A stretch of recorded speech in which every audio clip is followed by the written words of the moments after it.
Now, why it's called Zoho Day when it's 2 to 3 days, I don't know. But Daniel, what happened at their analyst conference here in Austin, Texas? Yeah, so what's that now? Not this week, but last week. We had so much hit the wire last week with our earnings palooza that we had to back this one out a week, but I don't think it was that time sensitive. But you and I in Austin, thank you, Zoho, had the opportunity to attend Zoho Day and, get an update. Now, Zoho, for those that are unfamiliar, is a high growth, basically business application suite. Zoho One is what it's most appropriately titled as, but it has somewhere around 50 different applications that companies, and I would say it was historically SMB, but it's grown to be really more SME and now even a little more ME. And that was one of the big takeaways is the company, because it's been with its customer for many years now, are starting to go up market as it diversifies its offering. So we're talking about having ERP and CRM and project management and having, Zoho meetings, having analytics, AI embedded, collaboration, a marketing stack. This is really the full turnkey offering for that sort of mid-sized company. Can work for very small. And now, as I suggested, it also can work for very large. We heard from the CEO, we heard from the founders, we heard from the executives. And the company, I thought did a nice job of giving a little bit of a under the hood look. As you know, Zoho is a private company. Private companies don't have to disclose anything. So we didn't get necessarily the specifics of the revenue that we could actually do any sort of comparison, but we did get some interesting growth comparisons as you're flashing up here on the screen right now for those not on the visual podcast and watching.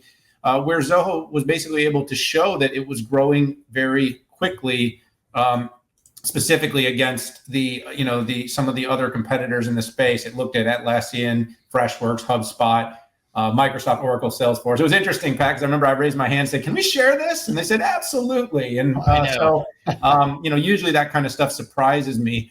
The company has been able to show some consistent growth in its revenue. It's saying over 35%, which is impressive. It's growing more along with the newer IPOs and newer companies, and it's outpacing the growth, at least as it provided in its comparisons. Now, Pat, you and I have not validated this data, so I want to say we're using their data right now.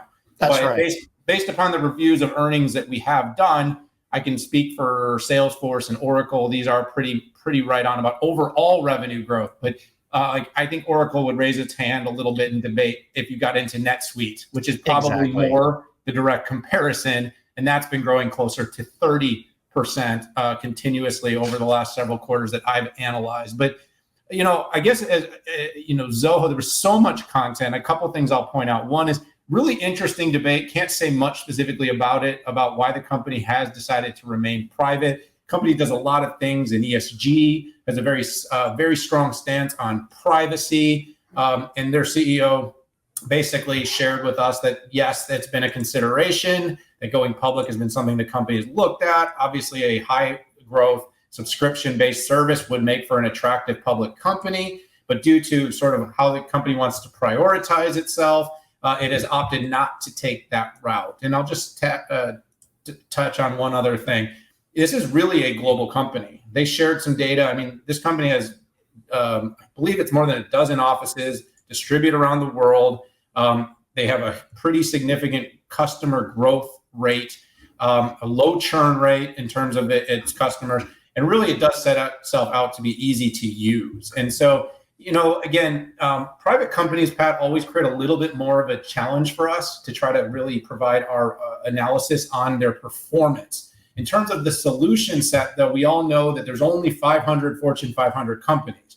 And so while so many technology companies sort of build their products to support that group and the group that is near sized to that group, Zoho really feels different in the fact that really it was purpose built to serve that small and mid market. It's growing up and becoming bigger. And as always, it's always enjoyable to hear from the company.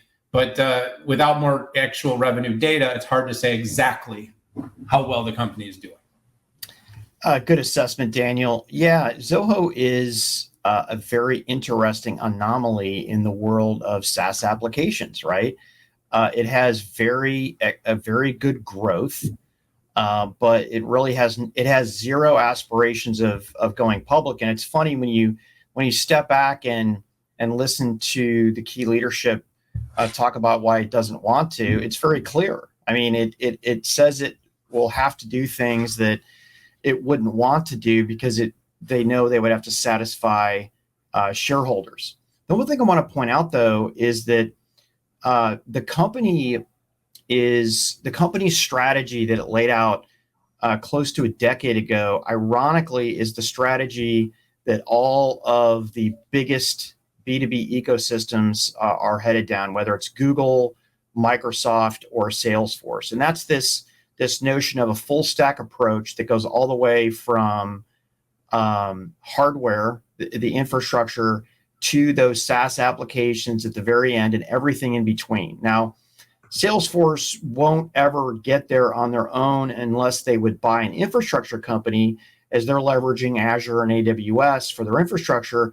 But when I look at Google and Microsoft, this is exactly what they're doing and striving for.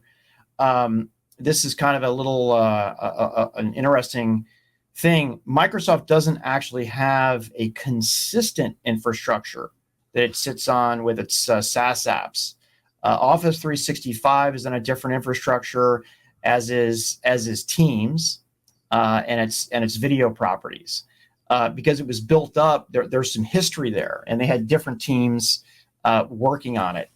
So I guess as I'm backing into this, maybe only Zoho and Google have a consistent infrastructure that it's sitting upon. And why does that matter? Other than just having a bullet point, is you have one throat to choke, right?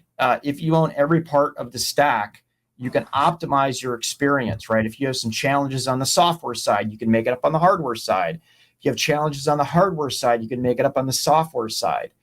And you can look your customer straight in the eye and say, yes, I know exactly what's going on here, and this is why I think I can deliver you a better experience.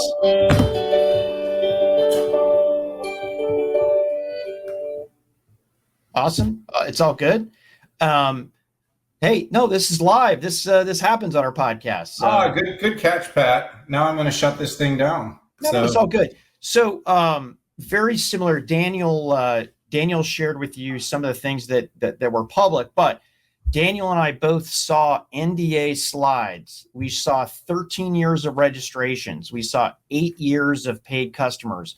We saw 9 years of revenue growth. We saw monthly churn. We saw geo revenue diversity. I can't share any of it with you, but I just want to tell you that it is impressive. The one thing, though, Daniel, and I'll reiterate, that we don't have the actual dollar number.